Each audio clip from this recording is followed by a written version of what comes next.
सनातन को ख़त्म करने की साजिश, सनातन को भ्रष्ट करने की साजिश, लेकिन ये इंटरनेशनल साजिश है और जिसमें भारत के कुछ राजनीतिक दल भी शामिल हैं।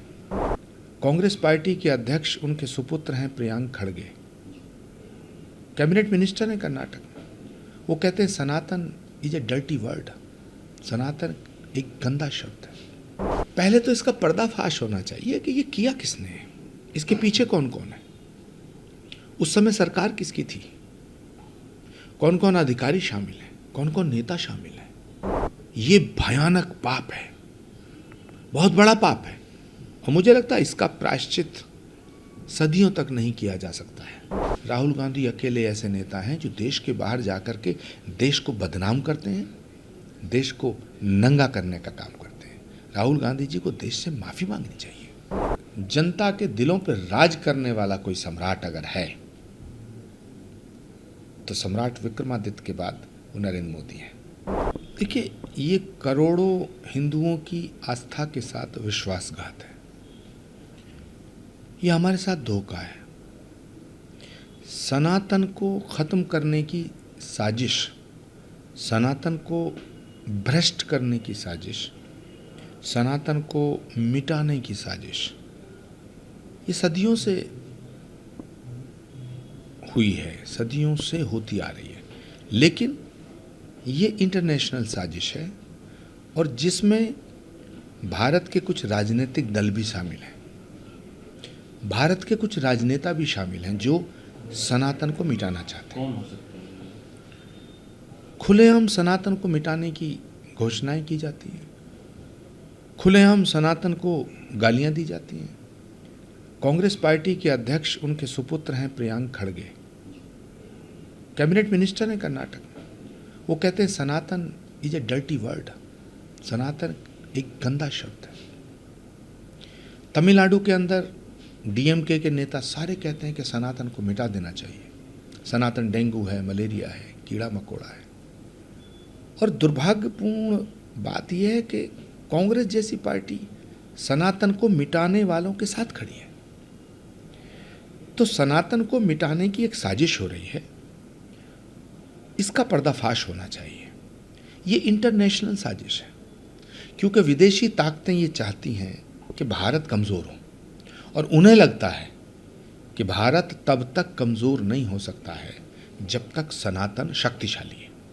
इसलिए पहले सनातन को मिटाना चाहिए। जो काम हज़ारों वर्ष पूर्व मुग़लों ने, अफ़गानों ने किया था, बाबर ने, चंगेज़ खान ने, तैमूर लंग ने, महमूद गजनवी ने किया था, वो औरंगज़ेब ने किया था, वही काम अब फिर सनातन को मिटाने का वही काम, सनातन को कमज़ोर करने का वही पाप भारत की धरती पे हो रहा है। मैं इसकी उच्च स्तरीय जांच की मांग करता हूँ। क्या आप ये कहना चाहते हैं कि जो सनातन को गाली देने वाले हैं, जैसे कांग्रेसियों ने काफ़ी अपमानजनक टिप्पणियां की थी सनातन पर, वो इस साजिश में शामिल हैं? मैं नहीं कहना चाहता कुछ। हमारे शास्त्रों में एक सूत्र आता है, प्रत्यक्षम किम प्रमाणम। प्रत्यक्ष को प्रमाण की आवश्यकता नहीं होती है। आप बताइए ना, जितने लोग सनातन को मिटाना चाहते हैं, जो सनातन को बर्बाद करना चाहते हैं, जो सनातन को भ्रष्ट करना चाहते हैं, जो सनातन को गाली देते हैं, उनके साथ कौन खड़ा है? सारा देश जानता है, सारी दुनिया जानती है। तो अब वक्त आ गया है कि सनातन से संबंधित तमाम मठ मंदिरों के संचालन सनातनियों को सौंप देने चाहिए। इस तरह के घिनौने कृत्य करने वालों के लिए आप क्या सजा समझते हैं? पहले तो इसका पर्दाफाश होना चाहिए कि ये किया किसने है, इसके पीछे कौन कौन है, उस समय सरकार किसकी थी, कौन कौन अधिकारी शामिल हैं, कौन कौन नेता शामिल हैं, और उनके खिलाफ सख्त से सख्त कार्रवाई होनी चाहिए। क्योंकि ये कोई भूल नहीं है, कोई गलती नहीं है, ये भयानक पाप है, बहुत बड़ा पाप है और मुझे लगता है इसका प्रायश्चित सदियों तक नहीं किया जा सकता है। ये हमारी पीठ में छुरा भोंकने जैसा है। भारत के प्रधानमंत्री जी से मैं निवेदन करना चाहता हूँ कि जल्दी से जल्दी हाई लेवल कमेटी का गठन करके इसका पर्दाफाश किया जाए।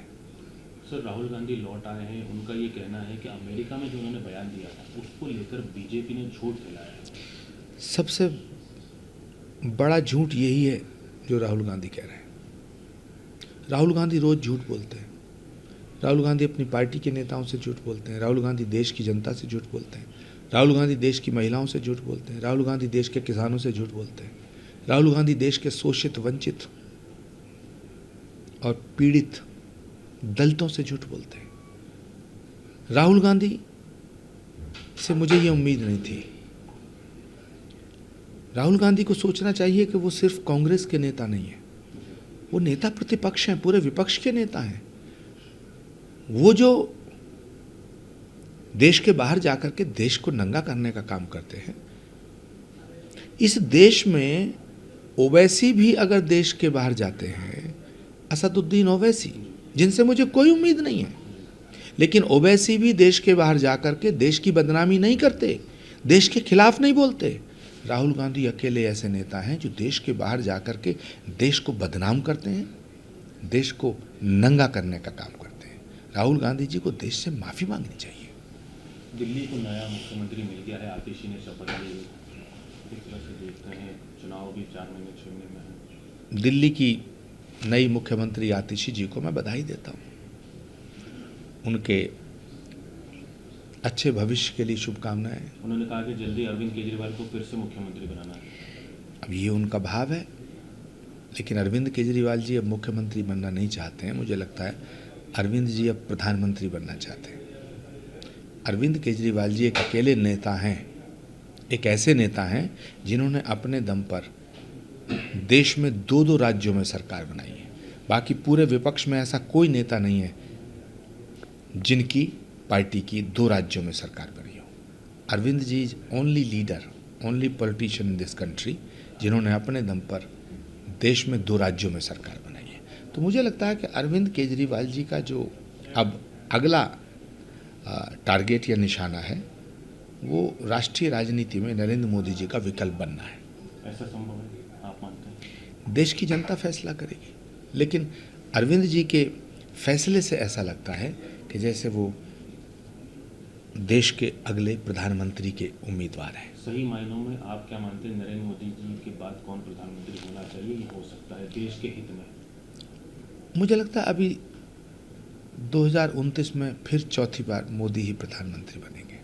अच्छा, अरविंद केजरीवाल ने आज कहा है कि मुझे अगर भ्रष्टाचार करना होता तो मैं इनकम टैक्स की नौकरी छोड़कर नहीं आता, वहाँ करोड़ों कमा लेता। ये जो आरोप उन पर लगे हैं और जो जेल इनके नेताओं को भेजा, ये प्रधानमंत्री की साजिश है? नहीं, प्रधानमंत्री किसी के खिलाफ कोई साजिश नहीं करते हैं, और मुझे इस देश की न्यायपालिका पे पूरा भरोसा है कि वो केजरीवाल जी के प्रति पूरा न्याय करेगी।